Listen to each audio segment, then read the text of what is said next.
Bulking done right with Dianabol. How to control the bloat on Dianabol. You can do this either with an aromatase inhibitor that prevents the aromatase enzyme from converting Dianabol into estrogen, or with selective estrogen receptor modulators that will minimize the binding of estrogen to estrogen receptors and prevent estrogenic side effects. A lot of users also use ancillary supplements and drugs, as well as modify their diets to reduce sodium levels and to curb calories. What is the right dosage for Dianabol? That depends on your previous experience with Dianabol and the goals from your cycle. In most cases, even a low dose like 15 milligrams a day can produce decent results for the first timer. This will greatly reduce your risk of the side effects, as well as allow you to understand how your body reacts to the compound. If you can tolerate 15 milligrams a day, bump it up to 25 milligrams a day for your second cycle, or for the second half of the same cycle. Only if you can tolerate this dose, consider bumping it up further in future cycles. 50 milligrams a day should be as far as you go. That's a seriously high dose, and there's no need to go any further unless you are competing.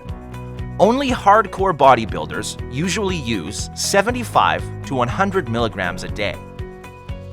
How to use Dianabol. Despite all conventional knowledge that warns against using Dianabol solo, people are going to do it anyway. So here it goes. Using Dianabol only. This is the least productive way of using Dianabol, and while it may get you results, you will most likely lose up to 75% of the gains you make in the few weeks after your cycle.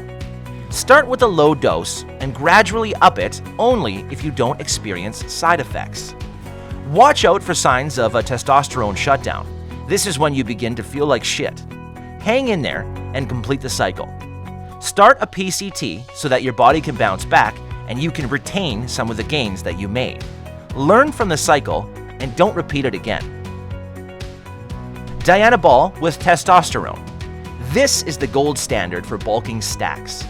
Dianabol is used as the kickstarter steroid during the first 6 weeks of the cycle. By the time the Dianabol cycle ends, testosterone levels will have saturated in your body and you should be feeling the effects of high test. Not only can you make some great gains, you can also retain most of the gains for months after you've come off of it. Dianabol used for cutting. In all the years that we've used AAS, we have hardly come across anyone who uses Dianabol during a cut. The amount of water and fat that you gain on the compound makes it pretty useless for a cut.